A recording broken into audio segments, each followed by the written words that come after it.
तो hello and welcome back to my channel. आज हम बात करने वाले हैं about the trends and the volatility. Volatility में हम जो हैं बेसिकली दो मॉडल्स करने वाले हैं, हमारे आर्च कार्च, और लास्ट में फिर मैं बताऊंगी कि आर्च एम मॉडल क्या होता है। तो वॉलेटिलिटी का मतलब क्या होता है? जब भी मूवमेंट होती है मार्केट में, अप एंड डाउन मूवमेंट्स होती हैं, उसको हम क्या बोलते हैं? वोलेटिलिटी। देन हम बात करते हैं कि it is measured by standard deviation of variance, कि कितना ज़्यादा वेरिएंस है। जितना ज़्यादा वेरिएंस होता है उतनी ज़्यादा वोलेटिलिटी हाई होती है और लेस स्टेबिलिटी होती है, और जितना कम वोलेटिलिटी होती है उतनी हमारी मोस्ट होती है। For example, high volatility means high variability and ज़्यादा अनसर्टेनिटी होती है। जब भी अनसर्टेनिटी ज़्यादा होती है, आपने पढ़ा है कि प्रॉफिट ज़्यादा होते हैं क्योंकि रिस्क ज़्यादा होता है।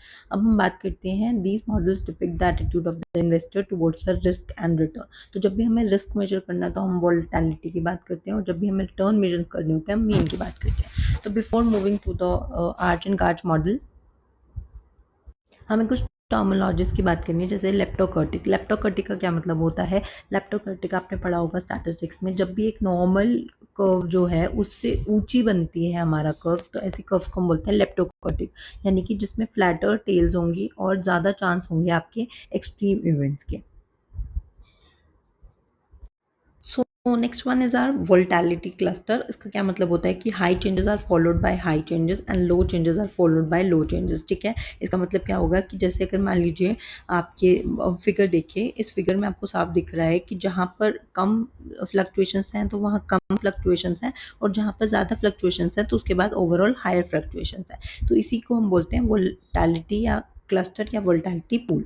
Then we have leverage effect. Leverage effect क्या होता है? नेगेटिव रिटर्न्स जो है उनका ज़्यादा इम्पैक्ट पड़ता है हमारे यू कैन से हमारी शॉक्स के ऊपर देन द पॉजिटिव रिटर्न्स। जैसे कि फॉर एग्जांपल, अगर आप कोई न्यूज़ सुनते हैं, जैसे कि कोविड-19 की न्यूज़ आई थी, या फिर अभी ट्रम्प से रिलेटेड आप देखते हैं यूएसए की वॉर की जो लड़ाई हुई थी। ठीक है, तो वो सारी न्यूज़ जो है उनका नेगेटिव इम्पैक्ट ज़्यादा होता है एज़ कम्पेयर टू किसी भी पॉजिटिव न्यूज़ का इम्पैक्ट हमारे जो भी रिटर्न्स होते हैं उनके ऊपर। अब मैंने आपको कुछ मॉडल्स पढ़ाए थे, जैसे आपको याद होगा क्लासिकल लीनियर रिग्रेशन मॉडल पढ़ाया था। Then we have ARMA model, that is auto regressive moving average model. तो ये सारे मॉडल्स जो हैं वो हमारे लीनियर होते हैं मीन में और वेरिएंस में। लेकिन कुछ ऐसे मॉडल्स होते हैं जो कि मीन में तो लीनियर है लेकिन नॉन लीनियर होते हैं वेरिएंस में, यानी कि जिसमें वेरिएंस वेरी करता है। ऐसे मॉडल्स जो हैं वो है हमारा आर्च कार्च आर्च एम। ठीक है, तो इन्हीं को अब हम स्टडी करेंगे, that is use for modelling and forecasting. So अब हम बात करते हैं आर्च मॉडल की। आर्च मॉडल का फुल फॉर्म है that is auto regressive conditional heteroscedasticity. अभी हम हर एक टर्म को स्टडी करेंगे। इसको डेवलप किया था रॉबर्ट एफ एंगल ने इन 1982। तो पहले मैं आपको इसको हम बेसिक मीनिंग समझाती हूँ कि होता क्या है। तो आर्च मॉडल क्या है? आर्च मॉडल का सिंपल आइडिया ये है कि अगर आज कोई शॉक आता है आपकी मार्केट में, तो उसका इम्पैक्ट आपका कल तक रहेगा, यानी कि आज का इम्पैक्ट जो है, आज के जो भी रिटर्न्स हैं उनका इम्पैक्ट आपके किसके ऊपर होगा? पास्ट एरर या शॉक्स के ऊपर होगा। फॉर एग्जांपल, मान लीजिए मेरे को एक वेदर जो है फोरकास्ट करना है, तो अगर आज सनी था तो there will be higher chances कि कल भी क्या रहेगा? सनी रहेगा। ठीक है, और अगर आज मान लीजिए बहुत ज़्यादा धूल भरी आंधी चली है, तो देयर इज हायर चांसेस कि कल भी वैसा ही रहेगा। तो लोग जो हैं वो एक्सपेक्ट करते हैं वेदर जो है उसको सही या कैसा रहेगा वेदर, डिपेंडिंग अपॉन कल क्या था। तो बिल्कुल सिमिलरली यही फैक्ट है, यही आर्च है, that is auto regressive conditional heteroscedasticity. मान लीजिए एक और एग्जांपल समझाते हैं, जैसे कि मान लीजिए हमने प्राइस जो है किसी भी स्टॉक का प्राइस जो है उसका देखा, उसकी प्रिडिक्टेड वैल्यू देखी 2000 रुपीज़ है, और एक्चुअल वैल्यू जो है वो पहले दिन रही 2100, देन 2200 एंड देन 1900। तो पहले दिन 100 से बढ़ी, देन 200 एंड देन फिर -100। तो इसका मतलब क्या है? जो जो भी चेंज आ रहा है या हमारे एरर में या रेजिडुअल में, वो किसकी वजह से आ रहा है? वो ड्यू टू टाइम चेंज की वजह से आ रहा है। ठीक है, सो इसी को हम क्या बोलते हैं? Auto regressive conditional heteroscedasticity. Heteroscedasticity मतलब जो हमारा वेरिएंस है रेजिडुअल का, वो डिपेंड करता है हमारे पास्ट के एरर टर्म के ऊपर। पास्ट के एरर टर्म के मतलब आज का पास्ट, इससे पहले का पास्ट, राइट। और ऑटो रिग्रेसिव, अगर हम बात करें ऑटो रिग्रेसिव का क्या मतलब होता है? ऑटो रिग्रेसिव खुद पर रिग्रेस करना, यानी कि अपनी ही पास्ट वैल्यूज के ऊपर डिपेंड करता है।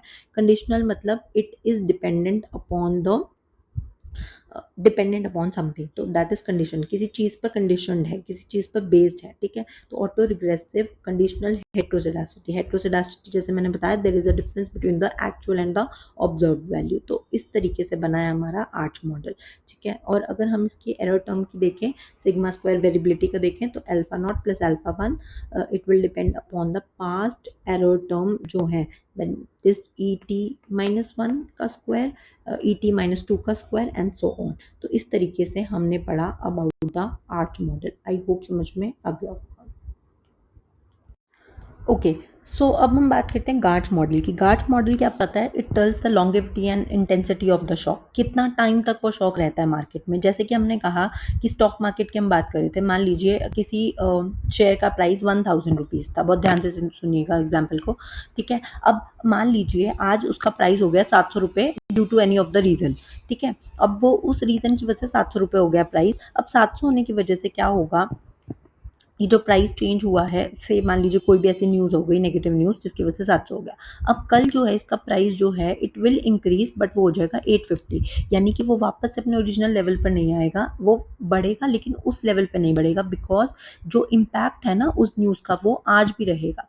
तो यही चीज़ हमें बता रहा है गार्च मॉडल। यानी कि अगर हम और सिंपल शब्दों में कहें, तो मान लीजिए पानी में आप पत्थर फेंकते हैं, ठीक है। तो वो पत्थर आपने फेंका, ठीक है, तो उसका इम्पैक्ट जो है वो आज नहीं, मतलब कि उसकी काफ़ी देर तक रहता है, उसमें पानी के अंदर जो शेक्स होते हैं वो काफ़ी टाइम तक रहते हैं। तो इसी को हम कहना चाह रहे हैं गार्च मॉडल से, यानी कि कितना शॉक आया है, ये चीज़ हमें बताता है कौन, आर्च मॉडल। और गार्च मॉडल जो है जनरलाइज्ड आर्च मॉडल जिसको हम बोलते हैं, generalised auto regressive conditional heteroscedasticity model, जिसको हमारे को दिया था रॉबर्ट एफ एंगल ने, ठीक है, उसी के पीएचडी स्टूडेंट्स थे टिम बॉलिसवेयर। तो यानी उसमें कुछ गड़बड़ दिखी उनको, तो उन्होंने क्या बना दिया, एक जनरलाइज मॉडल बना दिया।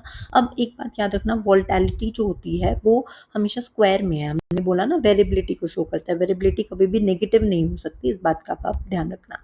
अगर हम इक्वेशन की बात करें तो इक्वेशन क्या हो जाएगी, we have GARCH sigma square t equals to W, एक कॉन्स्टेंट टर्म, प्लस एल्फा जो भी शॉक आया, जो भी एरर आया, ठीक है, पास्ट एरर के ऊपर, प्लस जो है हमारी जो वेरिएबिलिटी थी, यानी कि कल जो शॉक आया था उसकी वजह से जो भी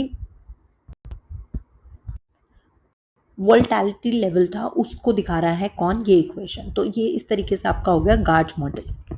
देयरफॉर आर्च मॉडल जो है वो सिर्फ पास्ट शॉक्स और एरर को दिखाता है, जबकि गार्च मॉडल जो है वो आपका past shocks plus past volatility दोनों चीज़ों को शो करता है। तो आई होप समझ में आ गया होगा। अब ये जो हमने गार्च मॉडल की बात की थी, हमने 1 1 लिया है, यानी कि इट इज़ हमने इसको रिस्ट्रिक्ट कर दिया है with the one lag of arch and one for the volatility, ठीक है। आई होप समझ में आ गया होगा। इसके बाद हम बात कर रहे हैं आर्च एम मॉडल की।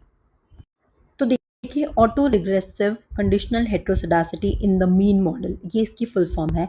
यानी कि जब हम mean of the variable depends upon its conditional variance, यानी कि ये रिस्क और रिटर्न के रिलेशनशिप को दिखा रहा है। इसको दिया गया था, रॉबर्ट एंगल ने दिया था इन 1982। और जैसे कि हम, अब मैं आपको कंपेयर करके भी बताती हूँ। जैसे मान लीजिए आर्च मॉडल है, आर्च मॉडल में हमने क्या लिया, Y T equals to beta not beta one X T plus U T, ये आपकी मीन इक्वेशन है।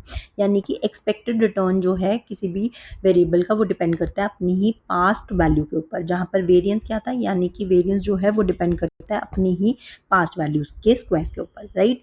लेकिन आर्च एम जो है वो इस एजम्पशन को रिलैक्स करता है, यानी छोड़ देता है, और कहता है कि आपका जो वेरिएंस है वो वेरी करेगा और it will come into your mean equation, यानी कि Y T equals to beta not plus beta one X T plus lambda sigma T square plus U T. यानी कि ये जो वेरिएंस है जो है वेरी कर रहा है, यानी कि this is known as conditional variance. अब इसको मैं आपको एक एग्जांपल से समझाती हूँ। मान लीजिए आप एक टैक्सी ड्राइवर हैं, ठीक है, और दो तरह के सिनेरियोज हैं आपके पास। ए है जहाँ पर आपके पास सेफ रोड है और कोई भी रिस्क नहीं है, ठीक है, और आप उसके लिए 100 रुपीज़ चार्ज करते हैं। लेकिन दूसरी तरफ एक और ड्राइवर है, बी ड्राइवर है, जो कि माउंटेन्स में चलाता है और ऐसे एरियाज़ में चलाता है जो कि रिस्क प्रोन एरियाज़ हैं, एक्सीडेंट का जहाँ पे ज़्यादा रिस्क है, ऐसे एरियाज़ में जाता है, और वो 500 फेयर चार्ज करता है। तो क्या ये फेयर जो है वो रीजनेबल है? बिल्कुल रीजनेबल है, क्योंकि जितना ज़्यादा हाई रिस्क उतना ज़्यादा हाई रिटर्न।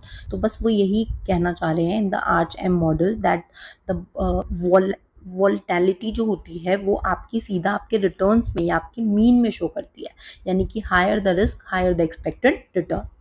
अब इस इक्वेशन में अगर हम देखें ध्यान से, तो यहाँ पर लैम्डा सिग्मा टी स्क्वायर जो है, लैम्डा सिग्मा टी स्क्वायर, यहाँ पे लैम्डा क्या है, लैम्डा शो करता है कि जितनी ज़्यादा वॉलिटिलिटी होगी उतना ज़्यादा आपका रिटर्न ज़्यादा होगा। जैसे देखिए अगर लैम्डा ग्रेटर देन जीरो है तो वॉलिटिलिटी ज़्यादा है, यानी कि हमारे रिटर्न्स भी ज़्यादा होंगे। जबकि अगर ये लैम्डा ज़ीरो है तो वॉलिटिलिटी आपकी ज़ीरो है, यानी कि कोई भी चेंज नहीं है। और अगर लैम्डा लेस देन जीरो है तो वोलेटिलिटी की वजह से आपका एक्सपेक्टेड रिटर्न कम होगा। तो आई होप आपको ये कॉन्सेप्ट समझ में आ गए होंगे आर्च गार्च और आर्च एम मॉडल का। अगर आपको कोई भी कंफ्यूजन है तो आप नीचे कमेंट बॉक्स में लिख सकते हैं। Till then thank you and bye bye.